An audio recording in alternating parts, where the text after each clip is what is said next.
चला गणपती आलेले आहेत, चिवडा तर लागणारच आहे. तर मग आज आपण चिवडा बनवूया. पोहे आणलेले आहेत भाजलेले, तर भाजलेले पोहे मी थोडे चालून घेते पहिले. तुमची झाली का तयारी? आमची तर इथपर्यंत पोहोचलेली आहे. तर चालून घेतली असे चालून घ्यायचे आहेत पोहे, म्हणजे ह्याच्यातला जे कचरा आहे ते खाली पडतो.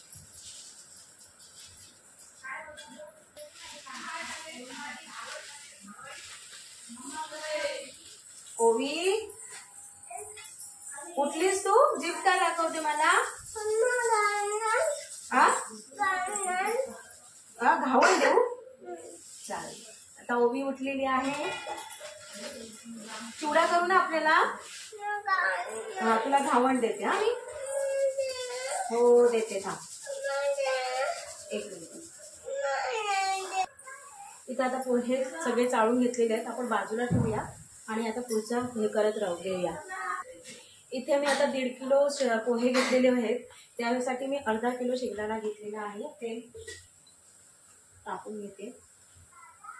वेगळ्या कढईमध्ये मी तेल टाकून घेतले आणि आता हे शेंगदाणे छानपैकी असे खरपूस भाजून घ्यायचे, म्हणजे तळून घ्यायचे. आणि तळून घेऊया. हॅलो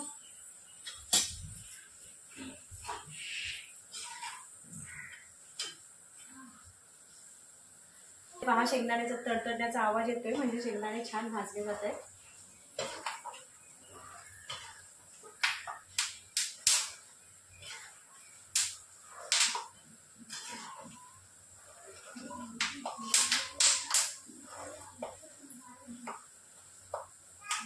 तुमची झाली का गणपतीची तयारी?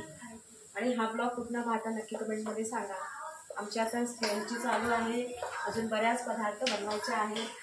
शेंगदाणे सध्या आता मी चिवडा बनवून घेते 1.5 किलोचा. आता इथे शेंगदाण्याचा कलर बदललेला आहे, कुरकुरीत तयार झालेला आहे. आपण काढून घेऊया. शेंगदाणे काढून घेऊया. ह्यामध्ये मी ताटामध्ये थोडेसे पोहे घेतलेले आहेत आणि त्याच्यात काढूया, कारण की म्हणजे तेल सुद्धा आपला फुकट जाणार नाही. इथे आपण शेंगदाणे सगळे काढून घेऊया.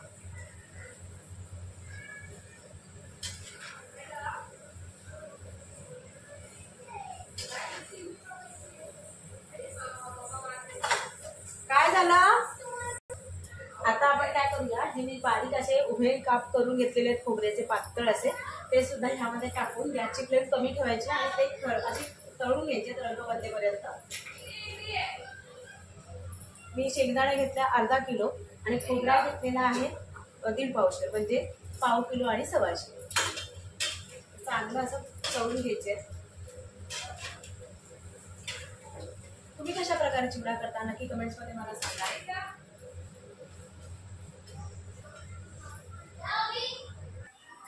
इथे पहा, खोबऱ्याचा रंग बदललेला आहे, खरपूस झालेला आणि कुरकुरीत झालेले आहेत. आता आपण हे काढून घेऊया परत त्या ज्या पोहे घेतलेले आहेत त्यामध्ये.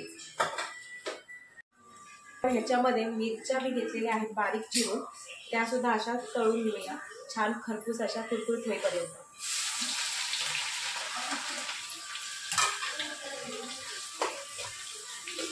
मिरच्या काढून घेऊया.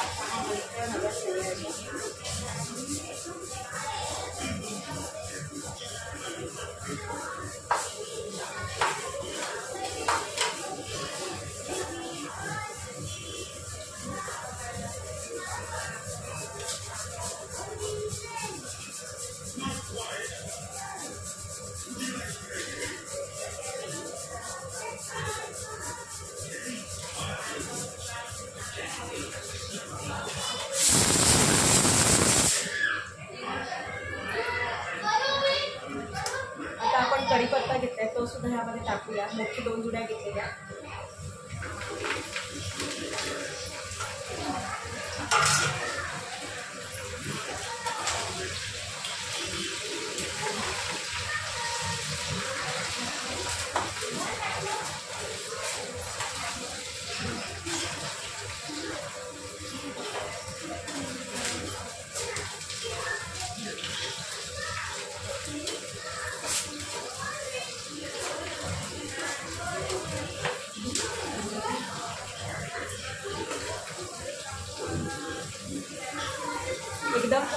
कडक अशा करून घ्यायच्यात. आपण हे स्वच्छ धुवून घेतलं होतं, धुवून पुसून घेतलेलं आहे. आणि आता कढीपत्ता एकदम कुरकुरीत झालेला आहे. पहा मस्त आवडला तेवढा.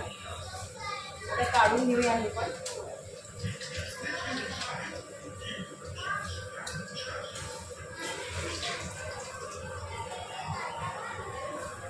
चणा डाळीच्या डाळ्या घेतलेल्या आहेत. ह्या अगोदरच भाजलेल्या असतात, त्यामुळे ते आपल्याला 2 मिनिटं साधारणतः भाजायला लागेल. 2 मिनिटं सुद्धा नाही, 1 मिनिटं टाकून पण आपण 1 मिनिटं साधारणतः फक्त परत काढून घेऊया.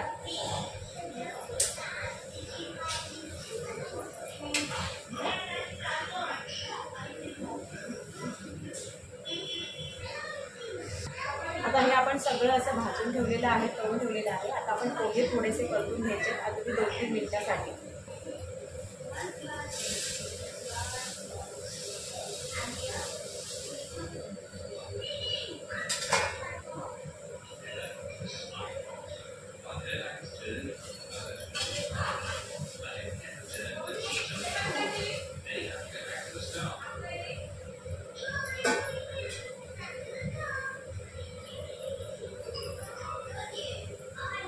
पोहे चांगले थोडेसे परतून घ्यायचे.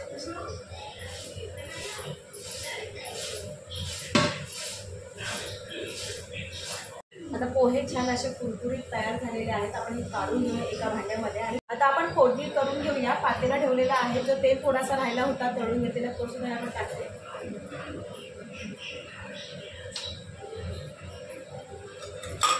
आपण सगळं तळून घेतल्यामुळे तेलाची जास्त गरज नाही आहे. इथे मी 4-5 पळ्याच तेल टाकते, जास्त तेल टाकणार नाही आहे.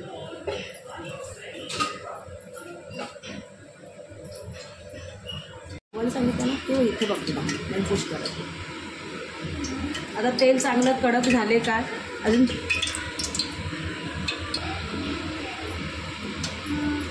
आता इथे आपण 4 टीस्पून जिरं टाकूया.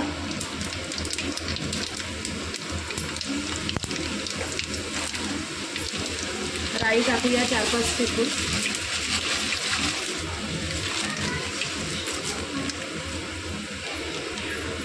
आणि हिंग टाकूया भरपूर, त्याच्याने वास खूप सुंदर येतो.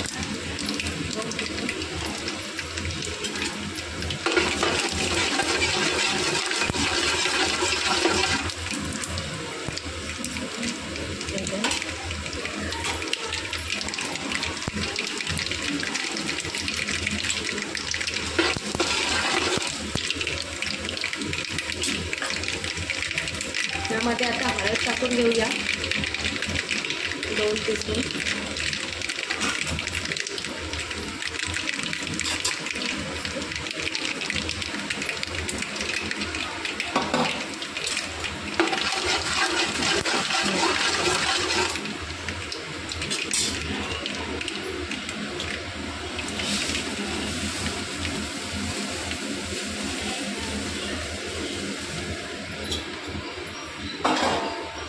गॅसची फ्लेम ठेवायची एक कमी आणि हे हळूवारपणे मिक्स करून घ्यायचे आहेत, नाहीतर मग पोहे तुटू शकतात, कारण की कुरकुरीत भरपूर झालेले आहेत.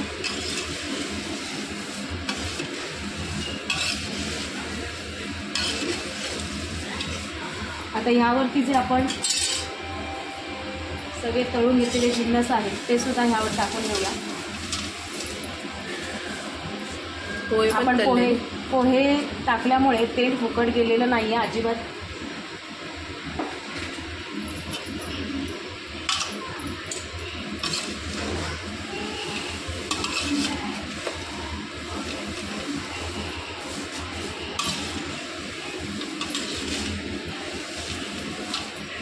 मी आलो होतो तर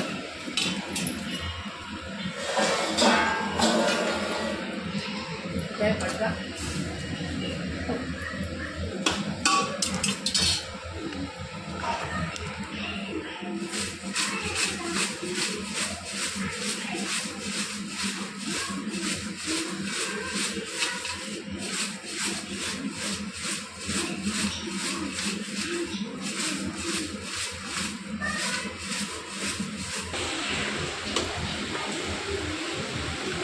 आता आपण ह्यामध्ये चवीपुरतं मीठ टाकून घेऊया.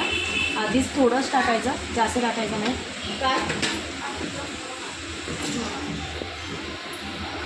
आणि ह्यामध्ये मी पिठी साखर बनवून घेतली होती, तीसुद्धा मी 2 चमच्याची टाकून घेते.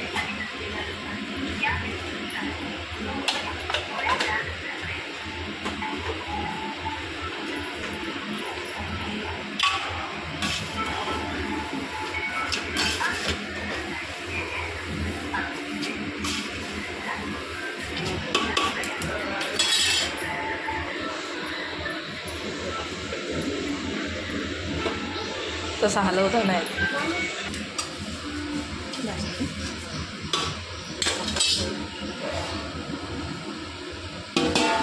त्यावरती आता आपण झाकण ठेवूया अगदी 2 मिनिटं आणि गॅस बंद करून टाकूया.